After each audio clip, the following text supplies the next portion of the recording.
you know what day this is? It's the 20th, isn't it? It's the anniversary of your mother's death. Your brother remembered. I met Norman at the cemetery.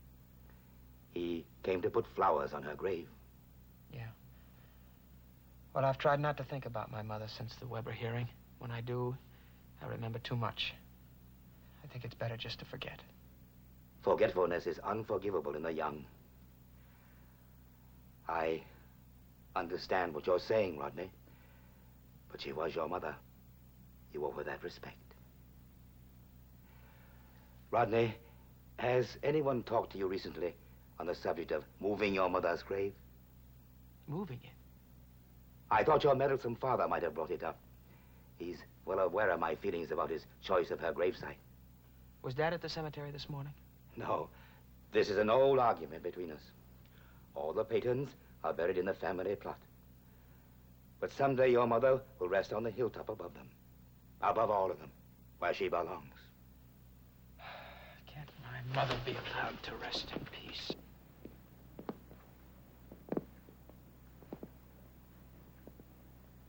She would have wanted it that way, Rodney. To be alone. Do you have any idea what that'll do to Norman? You and my father squabbling over his mother's last resting place? Well, perhaps I was too hasty in accusing your father for once. Well, then let's forget it, huh? Have a little peace in this family. Don't ask me that. Ask Stephen. Stephen? What is Stephen? Don't tell me he had the nerve to suggest moving my mother's last resting place. He himself told you at the party that she was his mother, too. If she can serve his purposes, even in death, he'll use her without a qualm. Your half-brother isn't like you, Rodney. His only yardstick for measuring any deed is how effectively it can serve his own ends. You can't understand a mind like that, any more than Betty can. If she continues to live with him, she'll be trapped by his sick logic. She'll be destroyed, Rodney. That's the tragedy. Mr. Peyton, what a nice surprise. Rod, you should have called and told me we were going to have company. I would have brought an extra cider for our guest. But that's all right. He can have mine. No, thank you. Go ahead, I can share Rod's.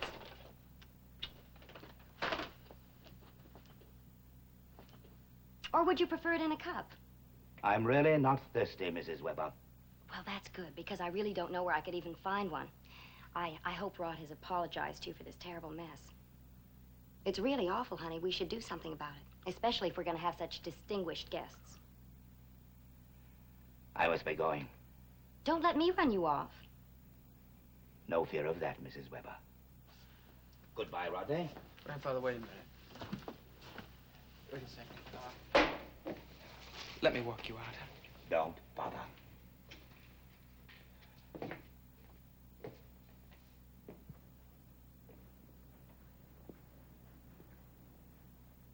Get up, Sandy. Oh, are you ashamed to have your grandfather see us together? I'm one of the facts of your life, and you might as well get used to it. Not anymore. Not after that act you put on for his benefit. Like you owned me. I was only joking. Well, you weren't joking. You were staking a claim you haven't got. Remember, no strings. That was our bargain. Well, if that's the way it has to be. No, it had to be that way. I never offered you any more, or pretended I was going to. Never. You're saying it's over. It has to be.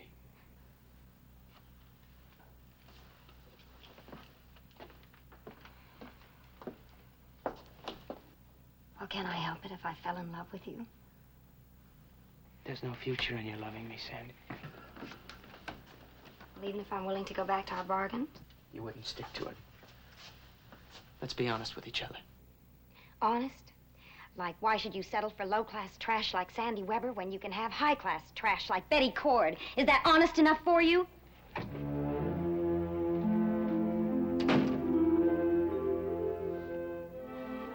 Why haven't they found Chandler?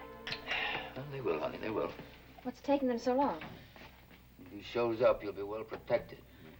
I'm not afraid. It's just, it doesn't seem real. Police outside guarding the house, dishes in the sink. Do you suppose that Rachel really saw Chandler? I don't think she'd imagined anything like that. I know, but she's had him so much on her mind lately, maybe. Well, it's a very real problem that has to be faced here. Chandler's come back for a purpose. I'm sure as that as Rachel is. By the way, where is she anyway? She's going to be late for class if we don't get started.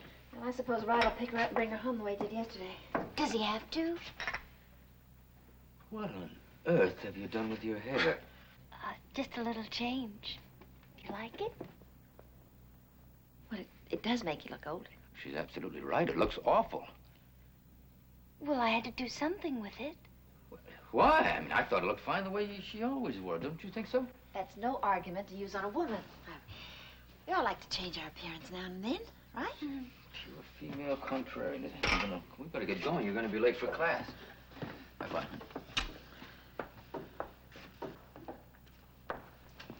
Mr. Carson, if it wouldn't be a lot of extra trouble, would you mind picking me up instead of Rod? Why? What's the problem? Oh, there's no problem. I've just rather, that's all. You and Rodney have an argument or something? No, we don't have anything to argue about. I'm not his girl. As a matter of fact, that's why it's sort of embarrassing to have him pick me up. I don't understand.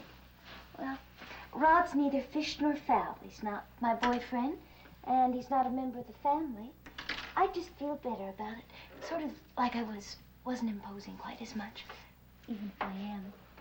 Couldn't you finish up at the office and leave a little earlier? Oh, we'll just see how it goes. If I finish up, then I'll cancel out Rod and I'll pick you up myself. If you promise me you'll never wear that silly hairdo again. Off we go. Bye-bye, dear. Goodbye. Bye.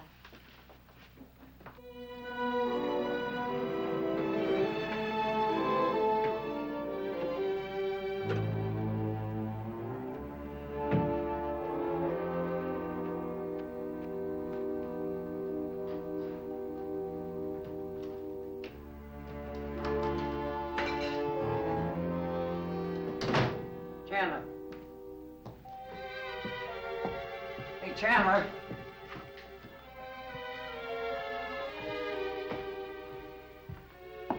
Hey, Chandler, you here? Yeah, I'm here. Oh, what do you want to do, man? Give me a heart attack? I wasn't sure whether you was alone or not. I've got one thing to say to you, man. Get out of here, and I mean now. Why, the bum's right. Well, the cops are looking for you. So? So, I'm clean, and I got a job I want to keep, man. And if they find you here, they'll put me back in the can alongside of you. You got nothing on me. I don't know what they want you for, but I don't want to get mixed up in it, whatever it is. Okay. Well, move, man. Get out of here. Look, I don't stand a chance. If I took off right now. Let me wait till it gets dark. That's almost an hour, man. You give me a break. You've been in trouble yourself, Weber. I'll be gone by the time you get back tonight. I give you my word. All right, but if you're here when I get back, I'll call the cops myself, Chandler.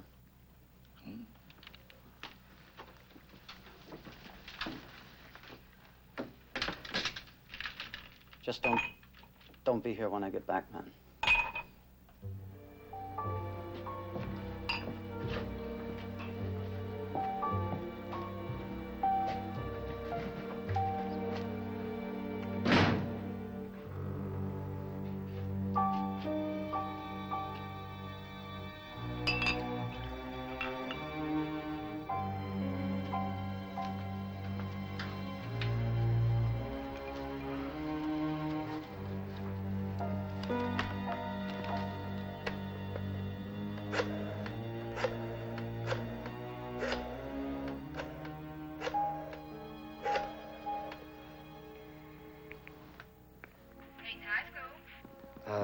I'd like to get some information, please.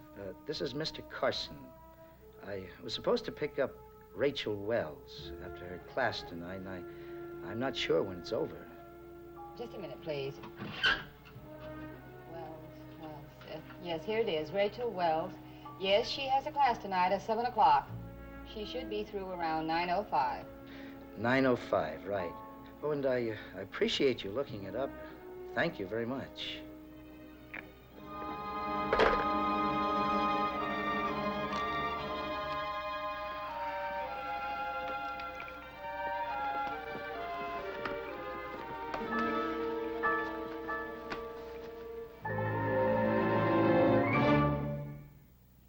preview from the continuing story of Peyton Place.